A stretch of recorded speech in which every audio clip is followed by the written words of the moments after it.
আসসালামু আলাইকুম বন্ধুরা, তোমরা কেমন আছো? আশা করি তোমরা খুব ভালো আছো। হাসিনাজ লাইফস্টাইলে তোমাদের সকলকে স্বাগত ও শুভেচ্ছা জানাই। আজকে তোমাদের সামনে মোহাম্মদ ফিরোজ খানের একটি গল্প পড়ে শোনাবো। গল্পের নাম আল্লাহর দূত না অশরীরী। গোপালগঞ্জ স্টেশনে নেমেছি, তখন রাত 1টা। ট্রেন থেকে নেমে দুপাশে তাকিয়ে দেখি জনমানব শূন্য। আমি একাই ট্রেন থেকে নামলাম। তবে আপন মনে ভাবলাম, বিদেশ বিভুঁইয়ে চাকরির সুবাদে আসতে হলো। ট্রেন পৌঁছে যাওয়ার কথা সন্ধ্যে 7টায়, সেখানে রাত 1টায় এসে পৌঁছালো। অন্ধকার প্ল্যাটফর্মে টিম টিম করে অনেকটা দূরে দূরে অল্প আলোর লাইট জ্বলছে। ট্রেন থেকে নেমে মিনিট 10 আমি কিংকর্তব্য বিমূঢ় হয়ে দাঁড়িয়ে রইলাম। ঢাকার হোস্টেল থেকে পড়াশোনা করেছি, ভয় কাকে বলে জানি না, তবুও নিঝুম স্থানে কেন জানি না গা ছমছম করে উঠল। সুটকেসটা হাতে ঝুলিয়ে আমি গেটের দিকে হাঁটতে লাগলাম। ঠিক ওই সময় একজন বৃদ্ধ আমার সামনে উপস্থিত হলো। আমি চমকে উঠলাম। মনে হলো মাটি ফুঁড়ে লোকটা উঠে এসেছে। লোকটার সারা শরীর কালো চাদরে মোড়া, মুখের কিছুটা অংশ দেখতে পাচ্ছি মাত্র। ক্ষণক্ষণে গলায় বলল, গেটের বাইরে যাবেন না। আমি অবাক হয়ে জিজ্ঞেস করলাম, কেন? বৃদ্ধ বলল, বিপদ হবে। বৃদ্ধের কথাটা বুঝতে আমার একটু সময় লাগলো। আমি ওর মুখের দিকে তাকিয়ে রইলাম। ধাতস্থ হতে একটু সময় নিল। তারপর স্বাভাবিক গলায় জিজ্ঞাসা করলাম, বিপদ? কিসের বিপদ? বলছি তো, অহেতুক প্রশ্ন করে বিরক্ত করবেন না।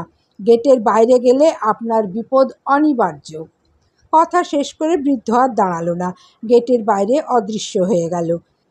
নতুন জায়গায় এমন একটা পরিস্থিতির সম্মুখীন হয়ে আমি যে সংশয়ের মধ্যে পড়িনি তা বললে ভুল হবে। তবে এই সংশয় ক্ষণিকের জন্য। 27 পা দিয়েছি, বলিষ্ঠ চেহারা, খালি হাতে বহুবার গুন্ডা বদমাশদের শায়েস্তা করেছি। মনের জোর অপরিসীম, তাই আপন মনেই হেসে উঠলাম। বিড়বিড় করে বললাম, শালা পাগল কোথাকার। বৃদ্ধের সাথে কথা বলার সময় সুটকেসটা নামিয়ে রেখেছিলাম।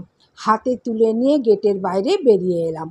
আব্বাস মিয়ার বর্ণনা অনুযায়ী হাঁটতে শুরু করলাম।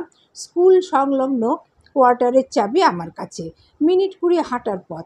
এত কাছে মক্কা থাকতে কেউ সারা রাত মশা মাছির সাথে একা একা প্ল্যাটফর্মে রাত কাটায়?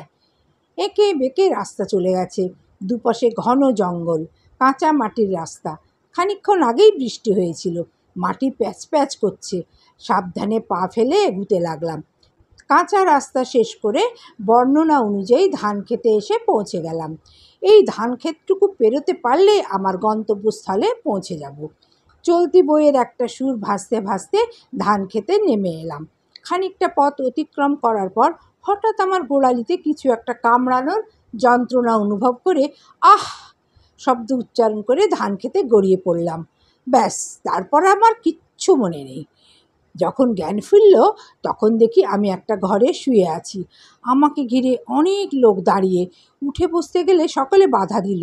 সুস্থ হয়ে জানতে পারলাম আমাকে সাপে কেটেছিল। বহু কষ্টে আমি জীবন ফিরে পেয়েছি বলা যেতে পারে। আমার পুনঃজন্ম হয়েছে। নূতন জীবনে ফিরে আমি শুধু একটা কথাই ভাবি, একটা প্রশ্ন উদয় হয়, সেদিনের স্টেশনে ওই বৃদ্ধ কি কোনো অশরীরী ছিল, না আল্লাহর দূত ছিল, নাকি সমস্তটাই একটা অ্যাক্সিডেন্ট? বন্ধুরা, তোমাদের যদি ভালো লেগে থাকে তাহলে লাইক, কমেন্ট, শেয়ার করো। নতুন হলে সাবস্ক্রাইব করতে ভুলো না কিন্তু প্লিজ। পাশে থেকো। তোমাদেরকে অফুরন্ত স্নেহ, ভালোবাসা, শ্রদ্ধা জানিয়ে এখানেই শেষ করছি। আল্লাহ হাফিজ।